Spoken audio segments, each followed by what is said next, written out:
इस वक्त हम पहुंचे हैं ऊखीमठ, जहां पर भगवान श्री केदार की जो गद्दी स्थल होती है शीतकाल के लिए यहाँ रखी जाती है। और इस वक्त ये मंदिर है और हमारे साथ बीजेपी के प्रत्याशी आशा नौटियाल जी हैं। मैम, आप यहाँ पे भगवान के दर्शन करने आए हैं जी। और किस तरीके से आपको लगता है कि ये चुनाव में जनता आपके पक्ष में जा रही है?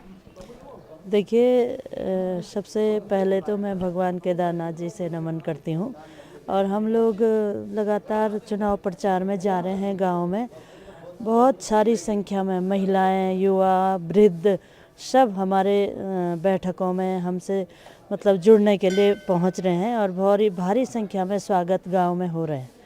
तो जो माननीय मुख्यमंत्री पुष्कर सिंह धामी के कार्य हैं, माननीय प्रधानमंत्री आदरणीय मोदी जी के कार्य हैं, उनके कार्यों को लेके लोगों में भारी उत्साह है और लोग भारतीय जनता पार्टी के साथ जुड़ रहे हैं। मैम, चूँकि ये भगवान श्री केदार की भूमि है, यहाँ पर यात्रा को लेकर भी लोग शिकायत कर रहे हैं, रोज़गार है, सड़कें हमने, तो उसको लेकर आपका क्या विचार है और किस तरीके से आप क्योंकि आपकी सरकार है, डबल इंजन की सरकार है, किस तरीके से देखते हैं यात्रा को लेकर? सबसे पहले देखिए, यात्रा बहुत मैं समझती हूँ कि सुचारू रूप से चल रही है और अगर आज यात्रा में संख्या बढ़ी है तो कहीं ना कहीं अच्छी रोडों के कारण भी है। इतनी अच्छी रोड हैं, हरिद्वार से लेके दिल्ली से लेके आज केदारनाथ तक, गौरीकुंड तक इतनी सुंदर रोडें बनी हैं, तो निश्चित तौर पर उसमें यात्रियों की वृद्धि हुई है। भारी संख्या में यात्री केदारनाथ पहुंचते हैं और एक प्रकार से अच्छे प्रबंधन की वजह से भी लोगों को सुविधाएं मिल रही हैं। हमारे चाहे स्थानीय युवा हैं, स्थानीय लोग हैं जो वहाँ व्यापार करते हैं, जो डंडी कंडी, घोड़े खच्चर, टेंट, दुकानें, ढाबा, होटल, सभी लोगों का बहुत बड़ा मतलब योगदान रहता है कि वो 6 महीने जब कपाट बंद होते हैं तो आने वाले 6 महीने का वो इंतज़ार करते हैं और अपनी तैयारियों में लग जाते हैं कि हमारे यहाँ यात्री आएंगे और उनको हम अच्छी से अच्छी सुविधा देंगे।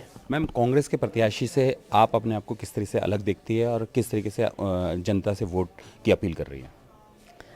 देखिए, हम लोग जैसे मैंने पहले कहा, हम काम करते हैं और मैंने बहुत काम अपने इस विधानसभा में पहले भी किए हैं।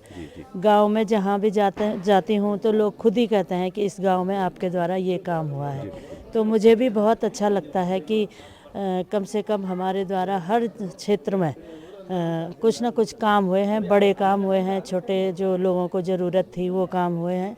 और सबसे बड़ा ये है कि भारतीय जनता पार्टी लगातार जनता के बीच रहती है, चाहे संगठन की गतिविधियों के कारण, चाहे विकास कार्यों के कारण, तो लगातार लोगों से संपर्क रहता है, जनता के बीच जाते हैं और जनता को वो सब चीज़ों को लेकर उत्साह है जनता में। मैम, शैला मैम के निधन के बाद आपको ये जिम्मेवारी मिली है, एक वो भी आपकी पार्टी के नेता थी और विधायक थी, उनके कामों को कैसे आगे बढ़ाएंगे? बहुत सारे काम ऐसे तो अधूरे हो जाते हैं, लेकिन लगता है कि इनको पूरा हो जाना चाहिए था। देखिए, भारतीय जनता पार्टी की माननीय विधायक हमारी बड़ी बहन शैला रानी जी थी और इसी वजह से पार्टी ने कहीं ना कहीं ये सोचा होगा कि मतलब मैं उनकी छोटी बहन की तरह ही हूँ और जितने भी उनके द्वारा काम प्रारंभ किए गए हैं, मैं हर जगह गांव में भी यही बोल रही हूँ, जितने भी काम बहन शैला रानी रावत जी के द्वारा प्रारंभ किए गए हैं उन कामों को आगे बढ़ाने का मेरा भी संकल्प है, पार्टी का भी है।